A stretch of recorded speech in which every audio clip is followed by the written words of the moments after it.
Alhamdulillahirabbil alamin wa sallallahu wasallam ala sayyidina Muhammadin wa ala alihi wa sahbihi ajma'in. Assalamualaikum warahmatullahi wabarakatuh. Yang kita mulia, yang kita junjung tinggi Habib Hussein kita Al-Junaid, sekalian habaib, para hubabah-hubabah yang hadir. Syukurnya kita pada petang ni Allah Taala hadirkan kita pada penghujung-hujung bulan Rajab, bulan pengampunan Allah Subhanahu wa taala. Cara nak dapat pengampunan Allah Subhanahu wa taala, baca istighfar, tobat daripada segala dosa kita, banyak selawat atas Nabi sallallahu alaihi wasallam, berhimpun dengan orang-orang baik. Itu cara tobat. Bagaimana kita dah dengar orang yang dah bunuh 99 orang, cara tobatnya tu macam mana? Kumpul dengan orang baik-baik. Nanti engkau diampunkan dosa oleh Allah Taala. Kita punya dosa dengan orang tu siapa lagi besar? Kita setakat tak bunuh orang, tapi kita bunuh macam-macam. Iman kita sendiri pun kita nak bunuh. Ya, dan bukan 99 kali, tak tahu berapa ratus kali iman kita cuba nak bunuh. Tapi petang ni Alhamdulillah Allah Ta'ala berikan kita kesempatan untuk himpun petang ini. Sama-sama kita kumpul, sama-sama kita gather, sama-sama kita duduk, sama-sama manjatkan hati hadap pengampunan Allah Ta'ala di penghujung-hujung bulan Rajab ni. Alhamdulillah, setiap kali kita hadir majlis-majlis maulid ya, bacanya sama juga tau. Di Aul-Lami', di Ba'i, fasal 1, fasal 2, gasidahnya pun sama. Tapi kenapa setiap kali kita datang tak pernah boring ya? Alamak, baca ni lagi bacalah, maulid nunang sayang ke, maulid apa, tak pernah. Tapi setiap kali kita datang, semua kita rasa ceria. Ini nikmat syurga yang didahulukan. Nikmat syurga nanti kalau kita makan satu buah-buahan di sana, kita gigit sekali enak. Same fruit, sama buah yang sama, kita gigit kali kedua lebih enak. Tak sama rasanya, lebih enak. Belum capai buah yang kedua tau. Belum capai sebiji yang lagi satu. Sama. Begitulah kenikmatan yang kita rasa ini. Hadir majlis maulid yang sama. Semalam kita hadir, lain rasanya. Ini hari lain rasanya. Nanti besok lain rasanya. Setiap kali tidak pernah jenuh. Itulah rasanya tuan-tuan sekalian. Inilah nikmat syurga yang didahulukan oleh Allah Ta'ala. Nikmat syurga ada dua, hissi dan ma'nawi.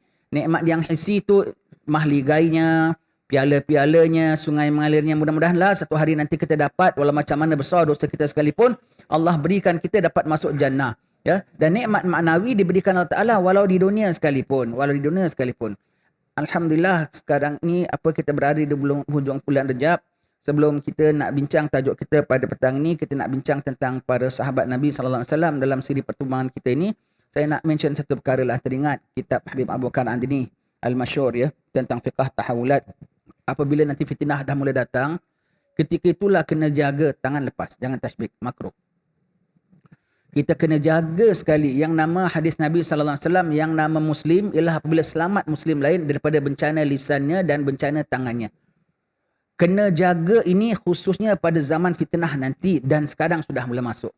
Apa pun perkara berlaku pada akhir zaman dan sekarang sudah masuk yang tidak menyenangkan hati kita, hatta nyawa kita nak dibunuh orang sekalipun, kita kena elakkan. Kau tak suka macam mana sekalipun, elakkan mulut daripada mencaci, mencerca. Itu orang lain kita tak tahu. Orang lain jahat ke? Orang lain kacau kita ke? Orang lain menyeleweng ke? Pokoknya kita yang dikacau, asalkan orang yang mengganggu kita tu, yang kita terganggu oleh seorang yang masih menyebut diri dia Muslim, kita tak boleh gunakan lisan kita ataupun kekerasan kita sehingga untuk nak menegakkan kebenaran. Tetap macam mana pun tak boleh. Cari jalan. Itu kalau kita melibatkan diri, wah syaitan untung. Dia serampang dua mata. Dia cocok satu pihak untuk menimbulkan satu perkara yang meresahkan pihak yang lain. Pihak yang lain sambut dengan marah, sambut dengan geram, sambut dengan permusuhan, sambut dengan caci maki, sambut dengan berontak, sambut dengan angkat senjata. Oh bukan begitu. Dia bilang Alhamdulillah aku cok satu, kena dua-dua. Tetapi caranya macam mana? Hatta satu masa nanti Nabi mengatakan tangan jangan ini macam. Nabi mengatakan sampaikan satu masa nanti dalam kampung kita, sepupu kita, Ibn Am kita, our cousin datang nak bunuh kita. Jiran kita datang nak bunuh kita. Sampaikan our neighbor datang nak bunuh kita tau. For whatever reason lah, macam-macam halnya. Pandang kita ginilah, dia bilang kita sesat lah, dia bilang kita tak ikut itulah, begini-begini semua. Sampai nyawa kita, Nabi mengatakan jadilah seperti yang terbaik antara dua anak Adam. Kabil dan Habil, adik dia nak bunuh dia tidak lawan. Sampai nyawa kita sekalipun, kita biarkan. Asal ketika itu kalau fitnah sudah berlaku, jadi yang terfitnah lebih baik daripada jadi yang memfitnah. Begitu kita take part, begitu kita retaliate, kita terus dah take part dalam fitnah. Walau macam mana sekalipun, lagi sekarang ni macam-macam isu timbul, macam-macam perkara timbul yang mungkin ada peraturan ke, ada keadaan yang mungkin tidak menyenangkan hati kita, mungkin menjejas ibadat kita, mungkin apa sekalipun, tidak boleh di-retaliate dengan kekasaran, dengan cercaan. Sudah jadi 2 kali 5, 10, ya. Jadi kita tak boleh, macam mana pun sabar, tahan, cari jalan, serah kepada Allah. Kau tak boleh duduk nangis minta ampun pada Allah Ta'ala. Ya. Kita tarik balik segala cakapan kita mengenai segala kekasaran, segala apa semua. Tidak boleh, tuan-tuan sekalian. Tidak boleh. Itu secara syaitan nak perangkap kita, nak menimbulkan porak-peranda. Timbul satu pihak menimbulkan suatu perkara yang tidak menyenangkan. Ada pihak-pihak pulanya mengeluarkan perkataan yang tak elok kerana nak membantah, ataupun sampai mengajak orang membuat perkara-perkara yang tidak bagus. Itu sangat-sangat tidak elok. Contoh seperti di negeri Syria, ya. Syekh Buti melarang orang daripada memberontak dan begitu begini. Dah mereka tuduh dia pulaknya berpihak kepada pihak lain. Dibomnya orang alim ni, orang tua ni, dibomnya tak agak-agak atau kalau pun kau tikam sudahlah, pun dia bukannya boleh lawan orang tua ya. Engkau bom dia, Allah, mati syahid. Bom dia pulaknya di dalam mihrab masjid, sedang mengajar kuliah, dan malam Jumaat, syahid tak tu? Allah, begitu ya. Dan orang tua ni memberi nasihat kepada orang ramai. Dan sampai sekarang mereka buat apa tindakan begitu, aman damai tak negerinya? Tercapai tak? Tak, tidak juga ya. Tengok begitu ya. Saya suka saya ulangi, akan timbul macam-macam perkara yang tidak menyenangkan hati masyarakat, macam-macam perkara yang tidak menyenangkan hati itu dan ini, pihak itu dan pihak ini, akan timbul ya macam-macam perkara. Dan setiap pihak tidak boleh menggunakan perkataan ataupun tindakan yang tidak sewajarnya. Tidak boleh. Kena jaga sekali ketika itu, jangan sampai termasuk dalam perangkap syaitan. Kerana masuk dalam perangkap syaitan, kita habis. Apa pun tak menyenangkan kita, apa pun payahkan kita, minta ampun sama Allah. Ya Allah, aku minta ampun. Ya Allah, aku tak dapat buat ini. Ya Allah, aku minta ampun. Ya Allah, aku terlarang daripada buat ini. Ya Allah, duduk nangis. Tak apa. Ya. Daripada kita menimbulkan keresahan, daripada kita menimbulkan kekecohan, itu tidak boleh dalam agama kita. Serah kepada Allah ada. Allah nampak. Allah tindak. Allah Ta'ala maha adil. Begitulah tuan-tuan sekalian. Alhamdulillah pada petang ini sebetulnya Habib Hussein ada bincang sama kita kemarin bahawa sesi ini kalau boleh kita sebutkan tentang kita para sahabat satu persatu. Last month kita bincang, kita sebut tentang Aid Milad Siti Fatimah, puteri Rasulullah sallallahu alaihi wasallam. Maka menyebutkan tentang pada sahabat-sahabat Nabi ini satu perkara yang penting ya. Bukan setakat tuno sirah, tuno itu menunjukkan akidah kita Ahli Sunnah wal Jamaah. Dan itulah keimanan kita ya. Dan itu nak menunjukkan sama ada kita ni berakidah yang betul ataupun tidak. Teringat almarhum Habib Masyhur kita ya, Mufti Hadramaut kita, Mufti Tadim kita mengatakan, kan kita Nabi mengatakan umat aku Yahudi berpecah kepada 71 puak, Nasrani berpecah kepada 72 puak, umat aku akan berpecah pada 73 puak. Satu saja yang selamat, yang lain semua dalam neraka. Sahabat bertanya, yang mana yang selamat tu ya Rasulullah? Yang atas aku dan pada sahabatku ya. Itu namanya Ahli Sunnah wal Jamaah. So Habib Masyhur mengatakan tentang Ahli Sunnah wal Jamaah ni, everybody can claim we are Ahli Sunnah, we are the actual. Hatta Syiah pun kalau mengatakan mereka the actual Sunnah. Kita ni apa? Kita on our side Ahlul Bait Nabi, kita begini. Korang side siapa? Dua orang saja sebut dua orang Sunni. The actual Sunni kita. Walaupun di label kita apa ke, the actual Sunni kita. Mereka pun mengatakan mereka yang betul. Hatta setengah pihak lagi mengatakan kita yang ikutkan sunnah, kita pakai semua hadis sahih, mereka pakai hadis palsu, mereka ahli bid'ah, bikin sembah kubur. Kita yang sunnah sebetulnya. Allah, everybody can claim, but you must have proof. Kata Habib Masyhur bilang. Di antara proofnya Allah Ta'ala provide us, itulah daripada surah Al-Fatihah. Ihdinas siratal mustaqim, tunjukkanlah aku jalan yang lurus. Jalan yang lurus itulah jalan yang satu, yang satu daripada 73. Itulah jalan lurus. Ihdinas siratal mustaqim, tunjukkan aku jalan yang lurus. So kita kena check grup kita, mazhab kita, firqah kita, tim kita, fahaman kita dalam yang satu ini ke tidak. Kalau kita punya fahaman dan fikrah ini tally dengan siratal mustaqim, then we are that one group.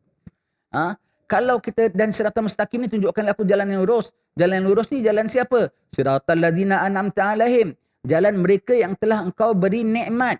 Siapa yang Allah telah beri nikmat? Alladzina an'ama alaihim minan nabiyyin wasiddiqin wasyuhada wasalihin. Mereka yang telah kau beri nikmat daripada nabiyyin, siddiqin, syuhada, salihin. Jadi kalau grup kita, firqah kita, mazhab kita, tim kita secocok dengan nabiyyin, siddiqin, syuhada, salihin, kita atas siratal mustaqim. Atas siratal mustaqim kita makna ada grup yang satu yang dimaksudkan oleh Rasulullah. Sekarang kita nak cek, kita dengan nabiyyin kita ada anti tak? Tak ada anti. Yahudi anti Nabi Muhammad. Yahudi anti Nabi Isa alaihissalam. Yahudi bunuh banyak nabi-nabi lagi. Nasrani, Nabi Isa pun dia anti. Dia bilang Nabi Isa anak Tuhan, tu maknanya anti lah. Dia tidak meletakkan Nabi Isa pada kedudukan yang sebenarnya. Ya. Nabi Muhammad dia anti. Siapa lagi? Yahudi Nasrani itu dah nyatalah. Siapa sahaja yang ada tidak berkenan dengan siddiqin, syuhada dan salihin, walau satu orang daripada this group, itu tak termasuk dalam, ada bahaya dia punya pegangan ahli sunnah wal jamaah. Siddiqin, Sayyidina Abu Bakar, Umar, Uthman, Ali. Kita punya firqah ada anti tak Sayyidina Abu Bakar? Sayyidina Abu Bakar kita anti, kita sayang. Sayyidina Umar kita sayang. Sayyidina Uthman ni aku sikit tak berkenan lah. Apa kena-mengena kau tak berkenan Sayyidina Uthman?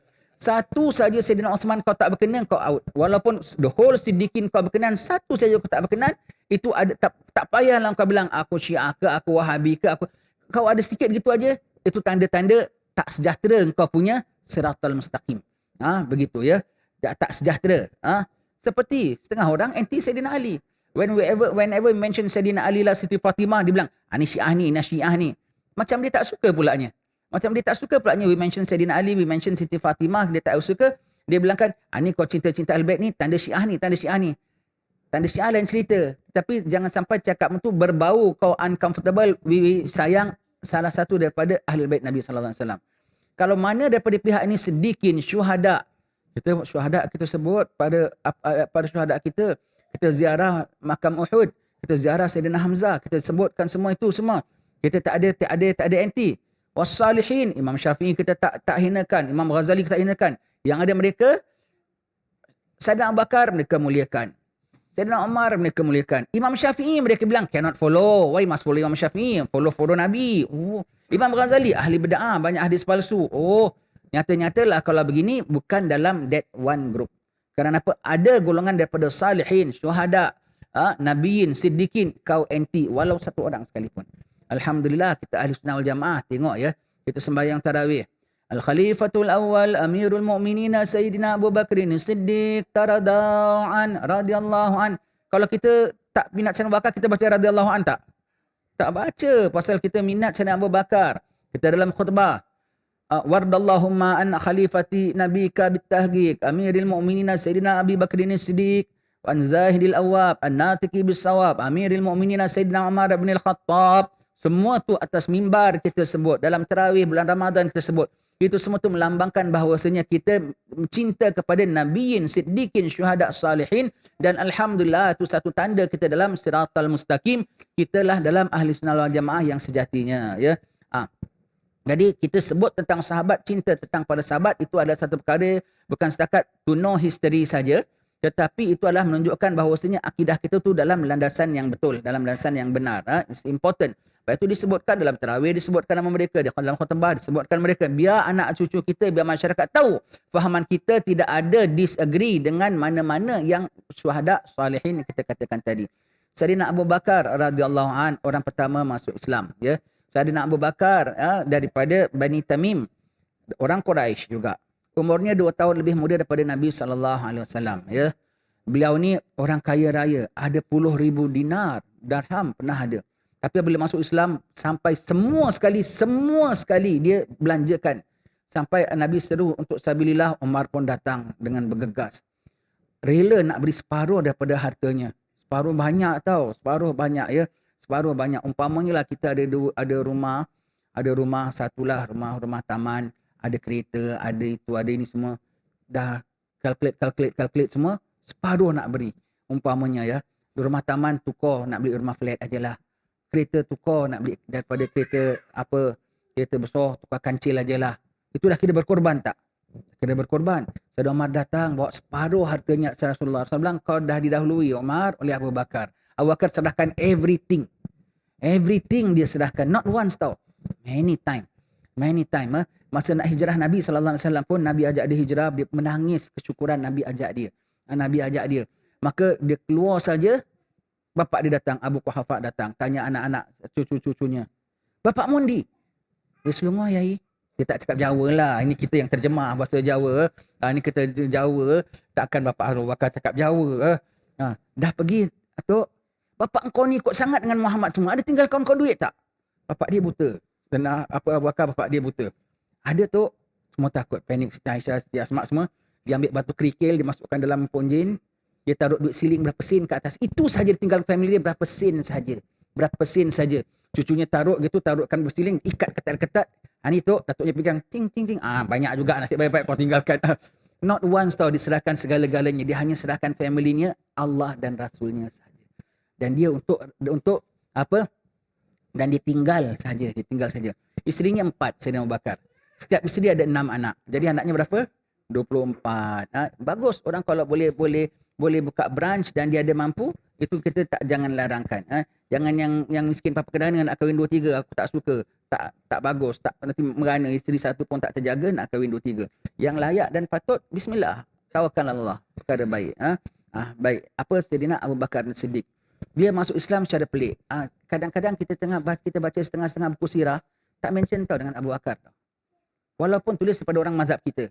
Why? Kalau sampai ada something kau unhappy dengan Abu Bakar, mungkin kau berbau Syiah. Tak payah kau bilang Syiah tak Syiah, tapi kalau kau unhappy dengan Abu Bakar saja, hati-hati.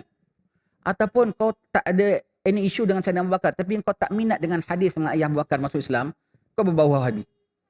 Oh, ni hadis daif, hadis tak guna, hadis tak begini. Pokoknya kau pandang Abu Bakarnya, kau jangan pandang hadis tak hadisnya. Kau pandang Abu Bakarnya. Abu Bakar yang mula masuk Islam. Dan dia punya cara masuk Islam tu pelik sekali. Dia punya cara masuk Islam, Sayyidina Abu Bakar radhiyallahu an, ketika Nabi sudah mula dah jadi Nabi dan Rasul, Sayyidina Abu Bakar di negeri Syam. Di negeri Syam. Di negeri Syam, Sayyidina Abu Bakar radhiyallahu an, di tengah di negeri Syam, dia bermimpi. Dia bermimpi bulan di tangan kanannya, matahari di tangan kanannya, bulan di tangan kirinya. Datang hampir dengan dia. Dan dipegang bulan dan matahari, dia pegang dalam tangan dia dan dipakaikan jubahnya. Allah, bermakna bulan dan matahari itu dah mulia, dia memuliakan bulan dan matahari. Bulan matahari menjadi mulia lantaran dia memuliakannya. Dia yang pakaikan jubahnya tu kepada bulan dan matahari. Subhanallah. Betul tak? Betul. Kan Rasulullah bilang, kalau diukur imannya seluruh dunia, seluruh alam punya iman, dengannya iman Abu Bakar, lagi kuat iman Abu Bakar. Bermakna iman bulan, iman bintang, iman matahari, iman manusia, iman segala-galanya, iman semuanya dikumpul jadi satu dengan iman Abu Bakar, lagi kuat iman Abu Bakar. Mana kata bulan dan matahari pun dia yang pakaikan. Dia yang convocationkan bulan dan matahari.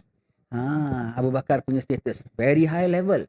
Very high level. Sebab itu kalau baca dalam kitab Ghayatul Munah dalam akidah kita Ahlussunnah wal Jamaah, siapa mengatakan Sayyidina Abu Bakar bukan sahabat Nabi, kafir hukumnya.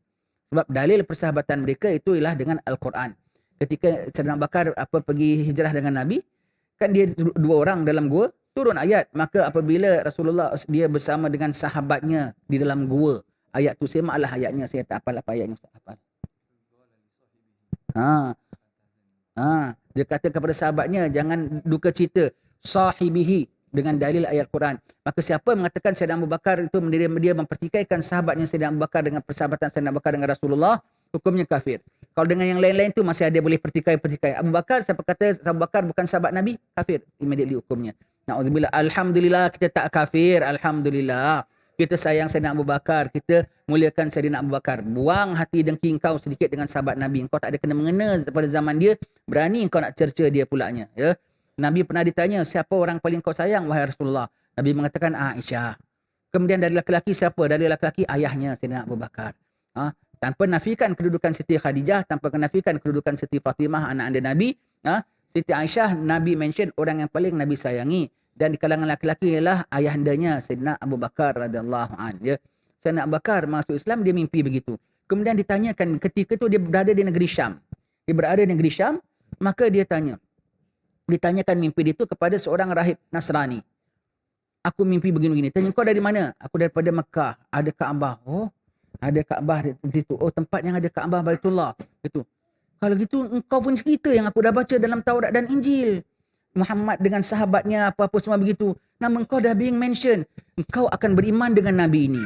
Kau akan beriman dengan Nabi ini, kau akan jadi menteri dia. Kau akan jadi orang kanan dia, kau akan jadi menteri dia. Dan kau akan peluk agama dia. Pada itu dah cakap. Dia suka dengan mimpi ini ya. Dia suka dengan mimpi ini. Pada itu bilang kau akan peluk agama dia. Kau akan jadi pengikut Nabi akhir zaman ini. Dan kau akan jadi menteri dia. Oh, Sayyidina Abu Bakar dengar punya lah happy.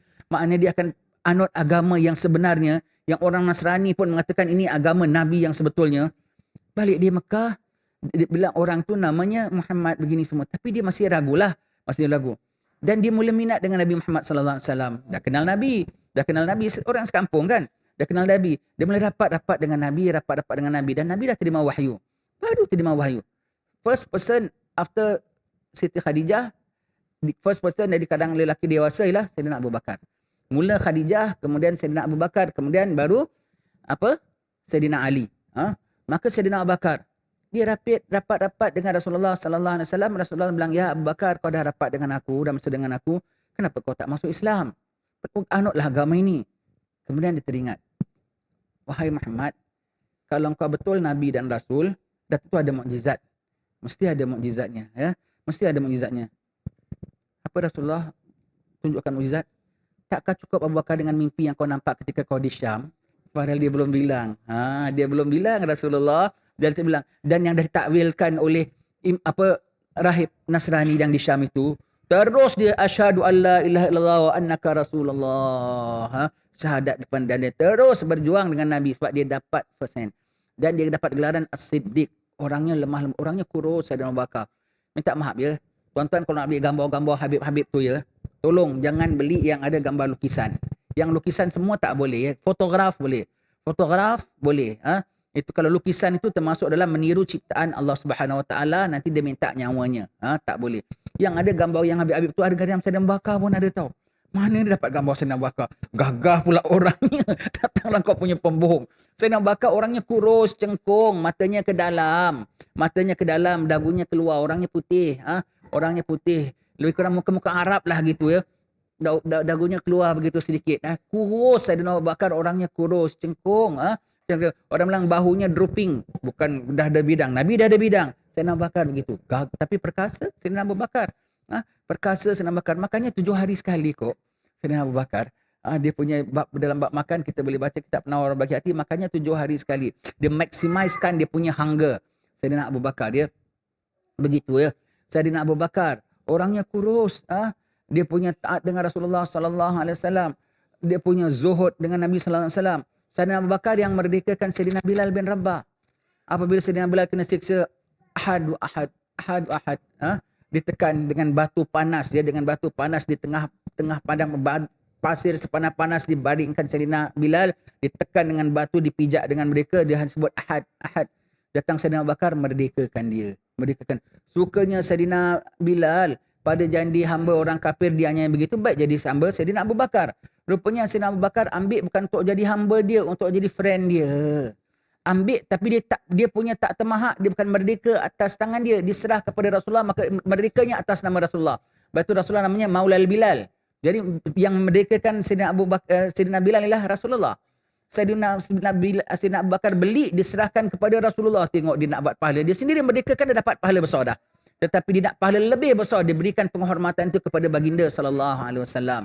Maka Nabi yang isytihar merdekakan Sayyidina Bilal, maka merdekalah Sayyidina Bilal dengan Sayyidina Abu Bakar. Masya-Allah, Masya-Allah Sayyidina Abu Bakar punya berkorban untuk Rasulullah sallallahu alaihi wasallam. Tidak Rasulullah cakap apa semua dia iya belaka ya. Sayyidina Abu Bakar berani dia ya. Berani dia. Awal-awal dah masuk Islam dan dia tak peduli, dia tidak menyembunyikan Islam dia. Dia bersama Rasulullah masih di tempat rumah Al-Arqam Ibn Al-Arqam. Dia bersama dengan Rasulullah, dia protect Rasulullah. Walaupun dia tidak seperkasa Sayyidina Umar Al-Khattab, tetapi dia juga membela Rasulullah dan tidak takut-takut bersama dengan Rasulullah sallallahu alaihi wasallam. Dan dia orang kaya, dia ada harta ketika itu ya. Sayyidina Abu Bakar. Dan mengiyakan sangat cakap Rasulullah, rapat sangat dengan Rasulullah, close sangat Rasulullah. Hati-hati kita kalau baca setengah-setengah komen daripada orang-orang orientalis, mereka ni suka buat fitnah ya. Kadang-kadang sebab tu kalau belajar Islam minta maaf ya. All those yang belajar Islamic Studies dekat university yang lecturernya non-Muslim, kau kena tobat, kau kena syahadat. Walaupun kau bilang I'm just get setakat info saja yang kau dapat hanya setakat huruf dan baris dan muka surat, ilmu kau tak dapat. Sirnya kau tak dapat. Kau belajar dengan orang kafir, belajar dengan orang Islam yang tidak ahli sir pun tak dapat. Ini kan pula kau belajar dengan orang yang tidak beriman kepada Allah Subhanahu Wa Taala. Kita kalau baca, kita baca semua buku-buku sejarah-sejarah semua gitu ya. Ditulis oleh ulama-ulama kita, ditulis oleh orang-orang orientalis. Kalau tulis Sayyidina Abu Bakar, dia bilang Sayyidina Abu Bakar ni opportunist. Dia ada ambition. Dia nak jadi somebody. Tapi dia tahu dia tak boleh lawan Nabi Muhammad. Maka if you cannot beat them, you join them. Jadi dia pandai, dia hampu Sayyidina Muhammad, dia sokong Sayyidina Muhammad. So that dia jadi deputy Sayyidina Muhammad. Kau tengok, ambition dia tercapai. Dengan wafat Sayyidina Muhammad, orang lantik dia. Pandai Abu Bakar. Dia bilang begitu. Bilang Abu Bakar baik dengan Muhammad, udang sebalik batu. Kurang ajar mereka. Dia tahu pun tidak, akhlak pun tidak. Dia tuduh sahabat Nabi begitu semua itu. Lebih jahat daripada Syiah, lebih jahat daripada Wahabi 2 kali 5, 10. Nah, begitu ya. Dia orang kalau tulis Sayyidina Abu Bakar begitu tahu. Sampai tahan anak dia kecil-kecil dia kahwinkan Nabi pasal dia nak sanggup berkorban untuk friend dia pasal dia nakkan pangkat tu. Kurang ajarnya kau cakap. Dan kalau kita tidak ada iman, itu iman tau. Sebab sayang Sayyidina Abu Bakar bermakna pilihan sahabat tu Rasulullah yang pilih dia sebagai sahabat tau. Kau cerca dia bermakna kau cerca Rasulullah tak pandai pilih sahabat tau. Nah, Rasulullah sallallahu alaihi wasallam ya. Mereka sanggup cakap begitu terhadap Sayyidina Abu Bakar radhiyallahu an. Allah meridai Sayyidina Abu Bakar As-Siddiq. As-Siddiq begitu ya.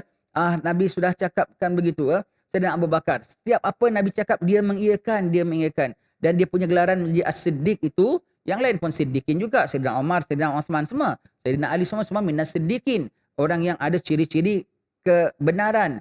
Tapi Sayyidina Abu Bakar ni khusus kerana peristiwa inilah sekarang ni waktunya. Cukup ni hari Sayyidina lagi 3 hari. Sekarang 24 Rejab. 27 Rejab Sayyidina Abu Bakar sandang title itu. Iaitu apa, dia punya naik pangkat lah. Tan Sri ke apalah ya. Tan Sri Siddiqin namanya ya. Sayyidina Abu Bakar pada 27 hari bulan Rejab Nabi Isra dan Mi'raj. Kan Nabi balik pada Isra dan Mi'raj kan. Ummu Hani tanya, ya Rasulullah ke mana? Aku baru balik pada Palestin. Ya Rasulullah, aku percaya benar, tapi jangan cerita orang. Kan Nabi tengah amal huzun, tahun duka cinta. Siti Khadijah sudah meninggal. Abu Talib sudah meninggal. Maka orang Taif dah lempar Nabi dah menghadapi macam-macam. Kalau Nabi cerita gini kan makin lagi orang bilang Nabi gila lah, Nabi cakap something tak logik lah, tak apa semua kan. Ya Rasulullah, jangan, aku percaya ya Rasulullah, tapi kau janganlah cerita orang. Nabi bilang, demi Allah aku akan kena cerita dengan orang. Betul tak lama Abu Jahal datang. Abu Jahal ni kepo. Dia kalau datang dia suka dig story, nanti dia tukar version dia semua begitu ya. Sebab itu hati-hati ya. Yang orang suka belajar, tapi belajar dia untuk cari salah, kemudian dia bilang orang ni salah. Itu kau Abu Jahal punya madrasah namanya ya. Dia belajar juga tetapi dia belajar juga tapi dia punya belajar semua untuk yang tak betul. Abu Jahal pagi-pagi dah tanya, Muhammad apa story? Aku semalam pergi Palestin. Ini bagus punya cerita. If I call everybody, would you still tell the same thing? Sebab dia takut nanti dia bilang tak ada, tak cakap. Dia pula dapat templak kan. Dia bilang ya. Dia kumpul, mari dengar sahabat kau Muhammad nak cerita apa, something good story. Cakap. Nabi pun bilang, dan betul. Ada tak sedikit sahabat-sahabat, sebab Isra Mi'raj ini adalah peristiwa penapisan ya. Before pergi hijrah kan. Lepas tu hijrah. Dan yang hijrah tu yang kuat-kuat iman, sanggup perang dengan Nabi, sanggup susah payah, sanggup berkorban. Yang weak-weak semua ditapis ketika peristiwa Isra dan Mi'raj. Maka yang lemah-lemah iman ada yang terus ragu. Ada yang ragu. Maka suka Abu Jahal tengok orang dah mula terpinga-pinga, orang dah mula tercengang. Kenapa cakap begini punya? Tak logik begitu kan. Tetapi yang menguatkan balik inilah Sayyidina Abu Bakar radhiyallahu an. Maka dia tanyakan, aku tanya Abu Bakar, dia punya member ketat ni. Kalau cakap semua ya benar. Apa Abu Bakar punya komen tentang ini? Abu Bakar senang dia jawab Allah. Sebab tu iman dia tu betul kuat sekali ya. Tanya, dia bilang kalaulah Rasulullah yang cakap begitu, lebih daripada itu pun aku percaya. Tak ada ragu, tidak have doubt. Nanti aku fikir dulu. Bagaimana ya? Tak ada O, tak ada A, tak ada A. Terus immediately dia bilang, kalau Rasulullah lebih daripada itu aku percaya, why not? Every day dia receive, kalau dia bilang Nabi naik ke langit, Nabi belum sebut Mi'raj lagi, Nabi baru cerita Isra saja. Kalau Rasulullah cerita dia naik langit pun aku percaya. Dia punya iman tetap, walaupun khabar belum sampai, iman dia dah reach that level. Subhanallah, tu Allah pasangkan iman dia full sekali ya. Full sekali. Kalau Rasulullah bilang dia naik langit pun aku percaya. Takkah hari-hari dia terima khabar dari langit? Kalau hari-hari terima khabar dari langit, once in a while dia dibawa naik ke langit. Hari-hari dapat arahan daripada istana. Sekali-sekali kena masuk istana tak? Masuk istana juga. Hari-hari. Saya selalu dihubungi Habib Husin. Sekali-sekali datang tempat Habib Husin juga. Bertuah kita, alhamdulillah. Kalau kita tak pernah dihubungi dengan Habib Hussein, tak dapat datang sini. Alhamdulillah, ini nikmat Allah Subhanahu Wa Taala. Dan saya dah bawa cakap begitu orang semua. Tak ayalah, benar dah. Semua mantap balik hatinya. Jadi dengan dia bilang sana Abu Bakar itu, Abu Jahal dengan niat supaya dengan Abu Bakar pun terpinga-pinga, orang pun jadi ragu. Rupanya sebaliknya, makin ditanya Abu Bakar, sana Abu Bakar makin mengiyakan, yang tadi nak ragu jadi tak ragu. Semua makin kuat, makin pegang. Alamak, jadi rosak plan sama Abu Jahal. Dengan nak sebutkan begini semua, makin orang jadi ragu. Dan kemudian sebut Abu Bakar. Kalau Abu Bakar ragu, orang lain pun semua ragu. Rupanya Abu Bakar yang collect balik semula. Abu Bakar yang menjadikan kuat balik semula. Semua iman balik semula. Alhamdulillah. Tu Sayyidina Abu Bakar As-Siddiq. Sayyidina Abu Bakar As-Siddiq jujurnya. Ketika Nabi nak pergi hijrah kan, Nabi dah dapat wahyu untuk hijrah ke Madinah. Sahabat-sahabat dah dihantar ke sana. Nabi pergi ke rumah Sayyidina Abu Bakar. Sayyidina Abu Bakar lihat Rasulullah bergegas datang. Ada apa wahai Rasulullah? Rasulullah bilang cari kuda nak pergi hijrah. Menangis dia kerana Nabi temankan dia. Dia pergi dengan Nabi. Tahan dia bawa duit banyak pasal untuk sogok, untuk upah, untuk apa. Sebab dia tahu orang kafir ni macam mana pun dia punya semangat kobar-kobar. Kasih duit aja dia cair. Orang kafir ni kasih duit dia. Jadi dia bawa untuk semua tu, untuk upah, untuk ini. Dia upah orang, sempat buat arrangement. Orang gembala kambing lari. Pulang balik. Di tempat, so dia cannot track dia punya footstep. Dia opah orang itu, dia opah ini. Macam-macam dia opah Sayyidina Abu Bakar. Dia perintah anak dia Siti Asma tengah ngandung, bunting besar Sayyidina Asma, sampai diikat makanan pada perutnya, naik ke Jabal Thur itu untuk beri hantar makan Sayyidina Abu Bakar. Berapa hari Nabi di situ dengan Sayyidina Abu Bakar, diberi hantar makan oleh Siti Asma, anak dia, anak beranak berkorban untuk Rasulullah sallallahu alaihi wasallam. Dan ketika masuk dalam gua, biar aku cek dulu Rasulullah, biar aku cek dahulu. Cek siat kain sumbat lubang ni. Dalam gua tu aja fahamlah memang gua tu, dan memang tu Nabi tak ada makhluk boleh kacau Nabi. Tapi dia nak makhluk kacau tak kacau kau punya pasal. Aku punya tugas kena protect Nabi aku. Ada makhluk tak ada makhluk, ada ular ke ada apa tu kau punya pasal. Kau kacau tak kacau kau punya pasal. Aku kena jaga kekasihku Rasulullah. Rasulullah. Maka Sayyidina Abu Bakar siat kain dia sumbat sampai yang satu lagi tak ada apa nak sumbat, dia sumbat kaki dia. Happen to be yang disumbat itulah ada kalajengking kat dalam, dia kena patuk. Dia kena sengat dengan kalajengking, tak mau menjerit. Pasal apa? Rasulullah sudah terlena tidur keletihan. Jadi dia tak nak menjerit, dia tahan bisa punya bisa sampai air mata dia dan peluh dia tu menitis kena Rasulullah terbangun. Dan ada apa Abu Bakar kena sengat dia Rasulullah, kena sengat Rasulullah doakan, bacakan, terus hilang dia punya bisanya. Hilangkan bisanya dan Rasulullah bilang, dan orang tak akan kena sengat 2 kali. Jadi nama orang Muslim tak akan kena trik, tak kena tipu 2 kali. Kalau boleh kena jadi bodoh sampai 2 kali, first round kau kena dibodohkan, second round pun kau dibodohkan, itu bermakna kau punya Muslim tu ada big question mark lah. Yang nama orang Muslim tak boleh kena trik, tak boleh kena tipu 2 kali. First round mungkinlah, is it true, is it real? So we have to take care gini. Kalau punya second round punya bohong rupanya. Kau iakan lagi, bermakna kau nombor 1 kau bodoh, nombor 2 kau punya Muslim tu big question mark. Dan kenapa tahu kalau jengking sengat Sayyidina Abu Bakar? Bukan pasal Abu Bakar tu jahat. Dia geram. Nabi datang kat tempat dia nak tengok Nabi, Abu Bakar blok. Dia sengat Nabi. Itu ulama ada give comment tentang itu. Kalau tadi Habib kau cerita, bilang pasal apa dia geram. Nabi datang kat tempat dia nak keluar nak tengok, Abu Bakar tahan. Dia sengat Sayyidina Abu Bakar. Begitu ya. Kalau jengking ni bukan pasal Abu Bakar tu jahat kena sengat ke apa. Pasal dia Abu Bakar tahan dia begitu ya. Sayyidina Abu Bakar temankan Rasulullah. Dan itu nyawa Nabi tau. Dia tahu orang yang dicari ni nak dibunuh kan. Orang-orang kafir tu. Dia nampak nampak orang kepung Nabi semua. Dia sama-sama keluar dengan Nabi. Kalau kena tangkap Nabi, dia kena sekali. Tak kisah anak dia yang 24 pun ditinggalkan semuanya. Hanya untuk Nabi Muhammad SAW. Ya. Dan sampai di Madinah, dia protect Nabi. Dia jaga Nabi. Dia ahli-ahwalkan Nabi semua begitu. Sampai dia temani Nabi bila tau? Sayyidina Abu Bakar. Bila dia temankan Nabi lagi? Ketika Mi'raj. Ketika Jibril pun tak boleh temani Nabi, Abu Bakar temani Nabi. Ketika Jibril kalau naik, terbakar kan. Maka Nabi naik hijab tu, Nabi naik satu hijab, ribuan hijab. Nabi hijab cahaya. Kalau kita baca kitab riwayatnya ya. Ketika Nabi naik tu, Nabi dengar suara Abu Bakar bercakap. Ketika di atas Nabi tanya, ya Allah, aku dengar Abu Bakar. Itu dia sahabat engkau. Dan Nabi kan sendiri kan takut juga naik atas tu kan. Jibril pun tak ada menemani kan. Nabi bilang, wahai Jibril, ketika ini sahabat nak tinggalkan sahabatnya, Nabi kan kompanionnya Jibril. Ketika itu Jibril tak boleh menemani Nabi, Allah Ta'ala ciptakan suara Abu Bakar untuk menjadi teman Nabi. Abu Bakar. Abu Bakar. Not even Jibril. Abu Bakar menemani Nabi sampai tempat tinggi itu. Abu Bakarnya tak naik. Suaranya naik. Allah Ta'ala ciptakan suara yang suara Abu Bakar tu menjadi teman Nabi. Nabi dengar suara Bakar, Nabi tenang hati. Abu Bakar lah yang menemani Nabi. Abu Bakar lah yang mentenangkan jiwa Nabi, tenteramkan jiwa Nabi. Begitu companion kau. Jangan berani kutuk Sayyidina Abu Bakar radhiyallahu anhu, ya. Naik sampai begitu. Dan betul Nabi turun pun yang mengiyakan Nabi Sayyidina Abu Bakar. Dan Nabi tak lama pindah ke Madinah Al-Munawwarah, kahwinkan Siti Aisyah. Siti Aisyah memang 6 tahun. Jangan peduli orang mengatakan apa asal Nabi kahwin budak apa gitu. Tak betul. Kalau kau ada akal bahawasanya kahwin budak tu tak patut, Nabi lebih berakal pada engkau. Sayyidina Abu Bakar lebih berakal pada engkau. Jangan ada sangka akal engkau saja begitu. Memang Nabi ni yang ada orang kira-kira, oh bukan, kita kata Aisyah 16 tahun. Pandai-pandai kau tambah lagi 10. Tak ada, memang 6 tahun. Tetapi nikahnya umur 6 tahun. Tapi diserahkan kepada Rasulullah apabila Aisyah sudah dewasa. Itu hukum kita. Yang kata 6 tahun, 6 hari pun boleh nikahkan. Aku nikahkan kau dengan anak aku yang umur 6 hari. Pun boleh. 6 jam pun boleh nikahkan. Sah. Tapi diserahkan apabila dia sudah cukup dewasa. Itu kaedah Islam kita. Jadi isteri Aisyah masih main anak patung lagi. Tapi diserahkan kepada Nabi. Aisyah dah cukup dewasa. Sudah akil baligh. Sudah boleh.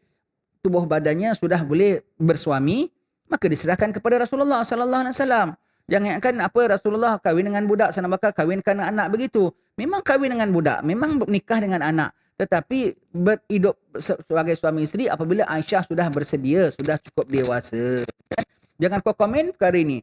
Aisyah yang punya diri tak mention anything, bahkan cinta Nabi, sayang Nabi tak pernah sebut aku dikahwinkan orang tua, aku kena kahwin paksa. Ada kau dengar? Kau pandai-pandai pulanya. Dan yang nikahkan dia bapak dia pulanya. Kau banyak cakap pulanya. Itu semua tu orang kepo. Siti Aisyahnya tak cakap, Sayyidina Abu Bakarnya tak cakap. Diorang yang komen macam-macam. Tak payah, memang dia kahwin budak dan Rasulullah sempurna akal. Sesempurna akal dan Abu Bakar pun sempurna akal. Tak payah kau nak komen, nak nasihatkan, nak apa semua. Sayyidina Umar pun tak ada nasihatkan apa pun, kau nak lebih sudu daripada kuah. Orang sekarang kan begitu kan ya. Semua tu bukan menunjukkan pintar tau. Konon-konon dia tunjukkan dia lebih pintar, dia nak menyalahkan ni. Itu menunjukkan bodoh lah, senang cakap lah, tak payahlah salah lah ya. Begitu ya. Dan busuk hati dengan sahabat Nabi SAW ya.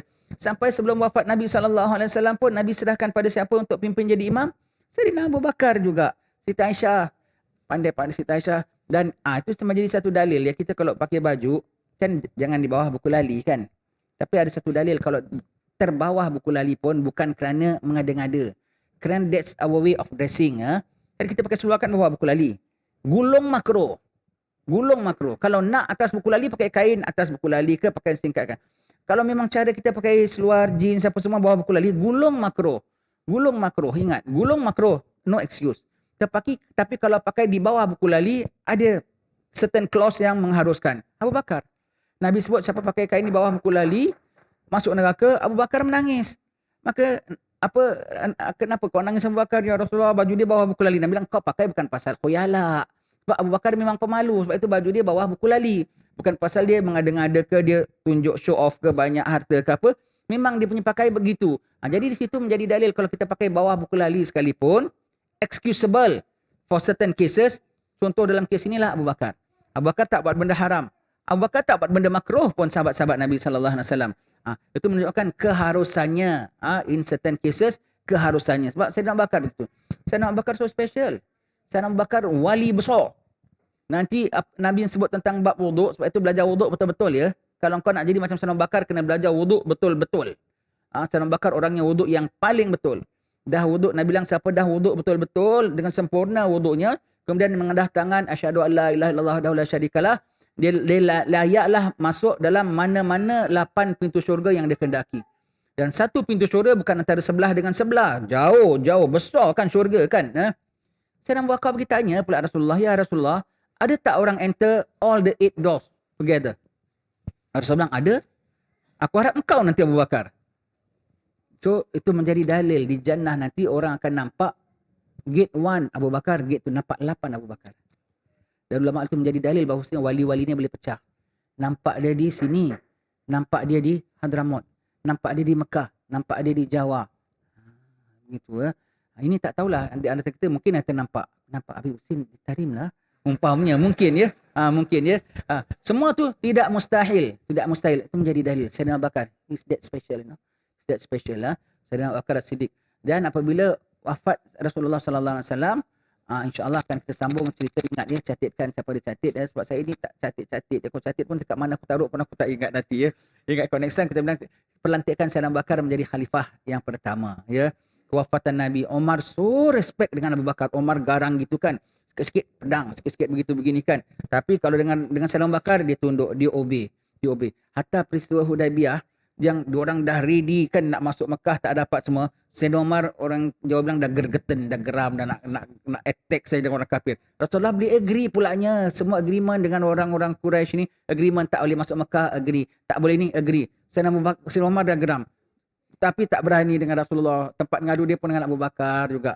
Ya Abu Bakar, Rasulullah kan betul. Dia Nabi kan betul. Apa pasal dia bikin gini? Kita sanggup perang untuk dia, sanggup mati untuk dia. Bahkan Umar Aslan knows best. Begitu. Terus dia diam. Abu Bakar jadi juru nasihat dia. Abu Bakar nasihat tu dia diam. Dia makan. Wafat Rasulullah pun. Siapa bilang Rasulullah mati, aku pedang dia. Abu Bakar cakap dia diam. Dia tak berani. Dia dengan Abu Bakar dia cukup respect. Dia cukup respect Sayyidina Umar Al-Khattab ya. Begitu ya dengan Sayyidina Abu Bakar. Begitu ya. Kalau kau berani dengan Sayyidina Abu Bakar, Umar pedang kau. Begitu ya. InsyaAllah kita akan sambung apa ini. Tengok kalau next time kita jumpa, mudah-mudahan panjang umur dia. Next time kita jumpa dah hujung bulan Syaban pulanya, sudah hampir bulan Ramadan. Lepas ni Syaban kita jumpa insyaAllah next month. Maka kita sambung tentang pelantikan Sayyidina Abu Bakar menjadi khalifah dan kemudian wafatnya Sayyidina Abu Bakar pada usia 63 ya insyaAllah.